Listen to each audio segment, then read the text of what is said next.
Are you curious to know what the weathers are like here in DFW? Well, if that is you, I'm going to explain all of that in this video, so stick around.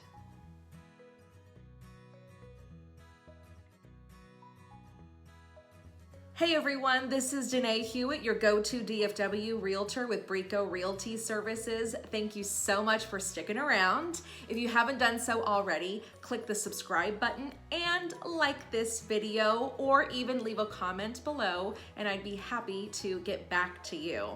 I've been selling real estate here in DFW for the last 2 years and I absolutely love it. And here I'm gonna change it up just a little bit with today's video. I want to tell you what the weathers are like here, what they're really like here. If you're considering a move here, this may help you get a better idea of what the winters are like before you make that move. All right, so for winter, we're going to talk about November, December, January, and February. Starting out in November, the temperatures start to drop about in the middle of the month. Daily high is about 67 degrees and the daily lows average about 46 degrees. On average, DFW sees about 4 inches of rain during this month. So this is a month where all of our Christmas outdoor activities start to take place. So let me give you a little peek of those. The city of Grapevine calls themselves the Christmas capital of Texas, where they have 40 fun days of Christmas activities, including the North Pole Express, the Christmas Passport Elf Adventure, Christmas movies, and so much more. Now, if these temperatures are a little too cold for you, you can drive through Grand Prairie Lights, where you will see hundreds of lit up holiday displays over 2 miles of arched rows right from the comfort of your own vehicle. My family and I do that every single year and we love it. It's so much fun for all of us. Moving on to December, our daily averages, the highs and the lows, definitely dip down. So in November, the high was around 67. Well, now in December, the average high is around 58. And the average low is around 38 degrees. And just like November, we see probably about 4 days of rain in December as well. And in December, it's not really likely to snow. Has it happened? Yes.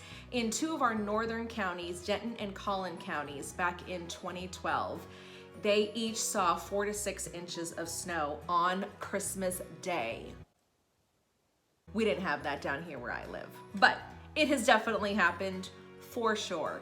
But don't count on it in December. December is definitely the month where we get our... Jacob, I'm doing a video, sweetie.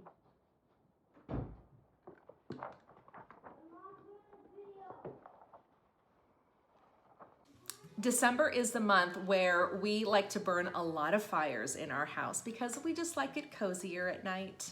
And we also get out our heated blankets. Definitely get those heated blankets. They are very nice. Now moving on to January, it has proven to be one of the colder months here in DFW, and the average high is around 56 degrees and the average low is about 37 degrees. So it's a little colder than it is in December, but not by that much. Dallas receives about 1 to 3 inches of rain in January, and again, we're not really likely to see snow in January either. But it is one of the cloudiest months in the year, with about 10 days having mainly clear skies. Since it is colder in January, it's a great time to check out our indoor museums, aquariums, live theater, and even some sporting events when we're not closed down because of the pandemic.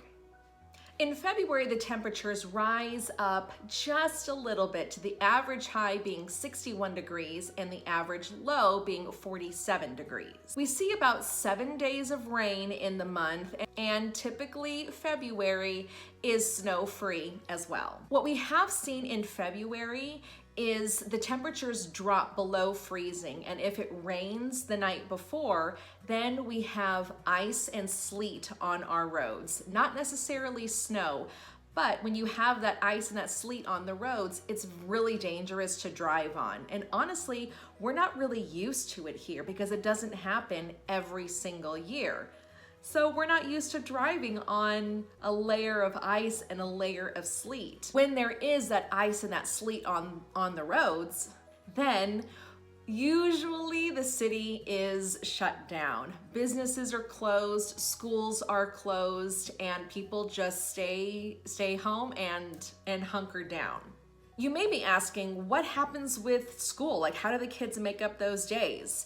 A lot of the districts here in DFW, they build in 2 weather makeup days that are usually in the spring semester.